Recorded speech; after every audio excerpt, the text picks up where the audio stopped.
கிறிஸ்துவில் பிரியமானவர்களே, இயேசு கிறிஸ்துவின் விலையேற பெற்ற நாமத்தில் உங்களை நான் வாழ்த்துகிறேன். இன்றைக்கு இந்த காலை நேரத்துல கர்த்தர் நமக்கு கொடுக்கிற ஒரு எச்சரிப்பான வார்த்தை என்னன்னா, நீதிமொழிகள் 1ஆம் அதிகாரம் 10வது வசனம்.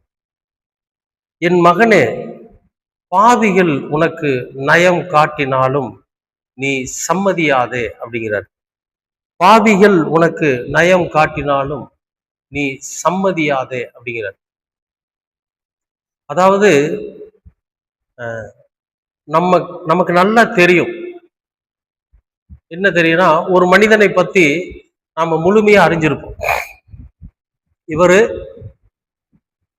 பயங்கரமான ஒரு தவறான காரியத்தை செய்யறவரு, இவருடைய வழி தப்பான வழி, இவர் போயிட்டு இருக்கிற பாதை தவறான பாதை, அரசாங்கத்துக்கு விரோதமானது, கடவுளுக்கு விரோதமானது.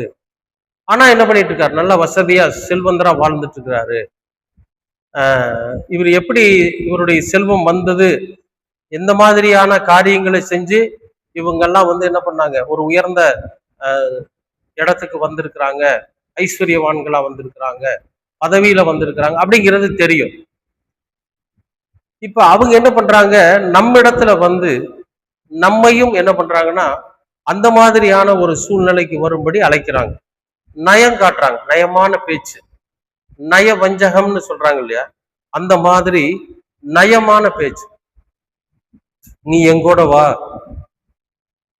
நான் உனக்கு மிகப்பெரிய ஐஸ்வர்யத்தை சம்பாதிக்கிறதுக்கான வழியை நான் உனக்கு கத்துக் கொடுக்குறேன்.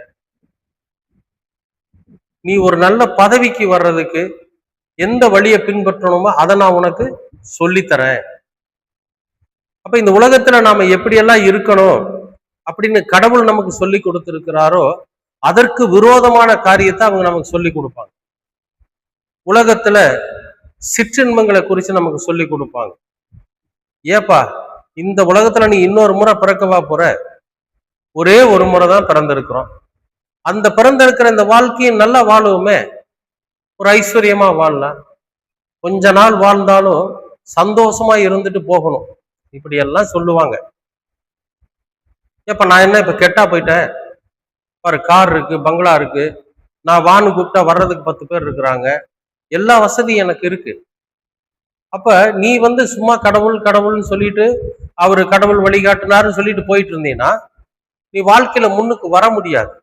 அதனால நான் சொல்ற வழியை நீ பின்பற்றி வான்னு சொல்லி நயமான நயவஞ்சகமான வார்த்தைகளை பேசி நம்மை மயக்குவாங்க.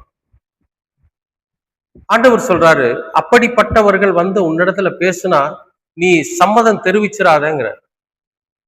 ஒருவேளை அப்படி நான் சம்மதம் தெரிவிச்சிட்டோம்னா நாமும் அவர்களைப் போலவே பாவிகளுடைய பட்டியல்ல நம்ம வந்துருவோம். சரி, இப்ப நம்ம நீதிமானா இருக்கிறோமா, பரிசுத்தவானா இருக்கிறோமா அப்படின்னா நாம கொஞ்சம் கொஞ்சமா நீதிமானா மாறிட்டு இருக்கிறோம், கொஞ்சம் கொஞ்சமா நாம் நம்மை பரிசுத்தப்படுத்தி கொண்டிருக்கிறோம். கடவுளுக்கு விரோதமான காரியத்தை என்றைக்கு நாம செய்யக்கூடாதுன்னு முடிவு எடுக்கிறோமோ அன்றைக்கே நாம பரிசுத்தத்துக்குள்ளாக நுழைஞ்சிட்டோம்னு அர்த்தம். நிறைய விஷயங்கள்ல கடவுள் பாருங்க நமக்கு உதவி செய்யறவரா இருப்பார், நிறைய விஷயங்கள்ல இம்மானுவேல நமக்கு வழிகாட்டுகிறவரா இருப்பார். அதனாலதான் இந்த நீதிமொழிகள் எழுதுறப்போ ஆவியானவர் இப்படியான வார்த்தைகளை கொண்டு எழுதியிருக்கு. நயமான வார்த்தைகளை உங்களிடத்துல பேசி உங்களை மயக்குவாங்க, நீங்க சம்மதம் தெரிவிச்சிடாது. இல்லப்பா, எனக்கு வேண்டாம், எனக்கு அப்படிப்பட்ட ஒரு ஐஸ்வர்யம் எனக்கு வேண்டாம், அப்படிப்பட்ட ஒரு உயர்ந்த பதவி எனக்கு வேண்டாம், எனக்கு இருக்கிறது போதும், கர்த்தர் எனக்கு நன்மையானதை கொடுத்திருக்கிறார், நான் அதுல சந்தோஷமும் சமாதானமுமா இருந்தா போதும், இந்த வாழ்க்கையில நான் என்னுடைய மகன் மகள் பிள்ளைகளோட சமாதானமா இருக்கிறேன், எனக்கு இது போதும் அப்படிங்கிற வார்த்தையை சொல்லி அவங்கள விட்டு விலகி வந்துருங்க. ஏமாந்துராதீங்க. ஏன்னா இந்த உலகத்துல பார்வைக்கு அழகானதை நிறைய காட்டுவான்.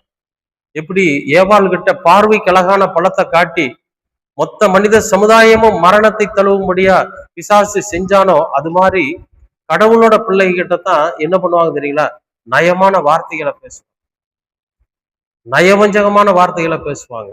அதனால கவனமா இருங்க. உங்க வியாபாரத்திலையும் சரி, உங்களுடைய தொழிலும் சரி, ஊழியத்திலும் சரி, மற்ற எல்லா காரியத்திலும் சரி ரொம்ப கவனமா இருங்க. பாவிகளுடைய நயவஞ்சகமான பேச்சுக்கு சம்மதம் தெரிவிச்சிடாதீங்க. ஏன்னா அவர்களைப் போலவே நாமும் ஆண்டவருக்கு விரோதமா நடக்கக்கூடிய சூழ்நிலை வந்துடும். தயவு செஞ்சு கவனமா இருங்க, நிதானமா இருங்க. எல்லாத்துக்கும் உடனே சம்மதம் தெரிவிக்காதீங்க. யோசிச்சு ஆண்டவரோட சமூகத்துல உட்கார்ந்து இப்படி ஒரு சூழ்நிலை வருதுன்னு கர்த்தரிடத்துல கேட்டீங்கன்னா கர்த்தர் நமக்கு வழிகாட்டுவார். அதன்படி நடங்க.